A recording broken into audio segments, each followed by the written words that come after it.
In this segment of Communication Skills for Better Relationships is a brief overview of communication skills involving assertiveness. Assertiveness is a valuable communication skill. It is the ability to state what you think, how you feel, and what you need in a healthy manner while respecting the rights of others. Practicing these skills will result in healthier, better, and more productive communication. Let's look at some of the basics of this communication skill. Assertive individuals take responsibility for their communication by using I statements, and they avoid statements beginning with you.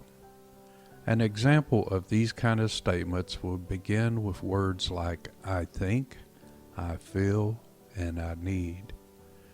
Using you statements like you think, you feel, and you need generally assumes you know what the other person is thinking, feeling, or needing, and often comes across as controlling. You may even be right about your assumptions, but in making these statements, you are taking responsibility for the other person's thoughts, feelings, and needs. Making these assumptions usually leads to misunderstanding, resentment, and conflict. When each person knows what the other person wants and each knows they have been heard and understood, healthy and productive communication is increased.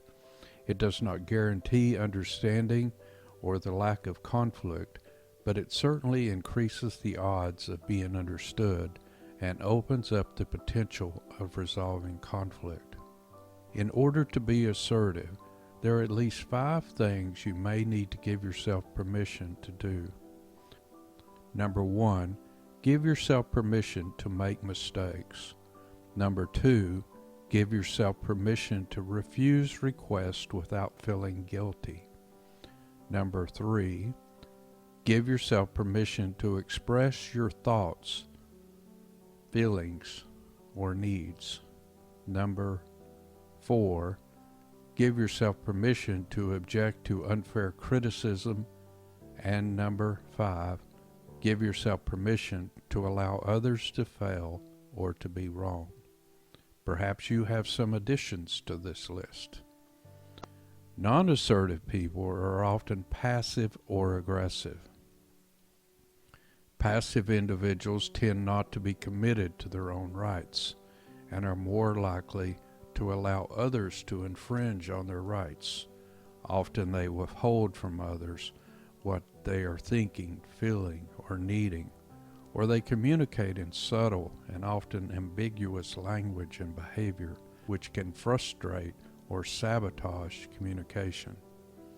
For example, someone may say something hurtful to a person with passive tendencies. Instead of addressing the comment, the person physically or mentally retreats. Alternatively, an assertive person could say to the other person, I feel hurt and I need to be treated with respect. On the other hand, an aggressive person is likely to disregard the rights of others. This means they are overly committed to their own thoughts, feelings, and needs. Their behavior can be rejecting of others and certainly hurtful. This approach can quickly escalate conflict or shut down communication.